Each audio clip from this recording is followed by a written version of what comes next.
Before vampires sparkled, before soap operas had witches, and long before TV dared to get spooky in the daytime. There was Dark Shadows. It was weird. It was messy. It was glorious. And by all accounts, it shouldn't have worked. I wasn't around when Dark Shadows originally aired. As a matter of fact, I've only recently found it. I have to tell you, I am hooked. The year was 1966. The idea, gothic daytime drama. Something different from all the other soap operas. Mysterious, moody, with secrets behind every door. My name is Victoria Winters. My journey is beginning. A journey that I hope will open the doors of life to me and link my past with my future. These are the first lines spoken in the Dark Shadows series as Victoria Winters travels from New York to Collinwood.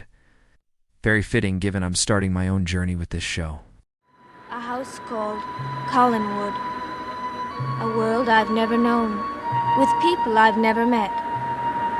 People who tonight are still only shadows in my mind, but who will soon fill the days and nights of my tomorrows. But early ratings were not good. ABC was close to pulling the plug when one last idea changed everything. Bring in a vampire. Enter Barnabas Collins. There's another Collins in town. Which one? Barnabas Collins. Barnabas Collins? Well, the only Barnabas Collins I know is the one in the portrait out there. Well, evidently this one is descended from that one. Well, I thought I knew all of the Collinses. This is the part of the family that went to England. I haven't met him yet. I wonder what he wants. He was only supposed to be on the show for a few weeks. A cursed creature of the night played by a Canadian stage actor named Jonathan Frid. But viewers, they were hooked. Fan mail poured in, ratings skyrocketed, and suddenly, Dark Shadows had become one of the most talked about shows in America. From that moment on, Dark Shadows embraced the strange. The show introduced werewolves, witches, ghosts, time travel, even trips into parallel dimensions.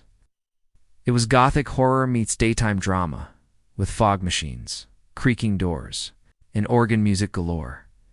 It also had one of the first female doctors on television, a cult following that rivaled sci-fi, dialogue that wasn't afraid to explore guilt, love, death, and the supernatural. Dark Shadows was unlike anything else on TV, and honestly, it still is. If you've seen it, you know it wasn't perfect. It was filmed live, and the budget was tight. Actors forgot lines. Props fell over. Bats were sometimes hung by visible strings, but you know what? That was part of the charm.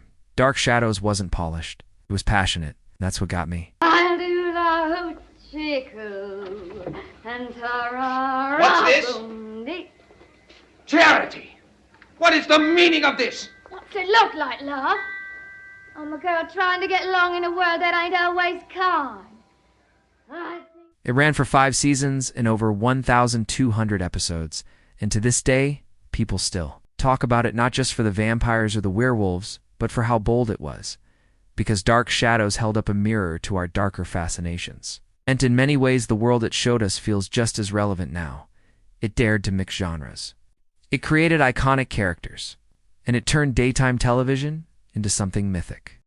If you remember watching Dark Shadows, tell me your favorite memory in the comments.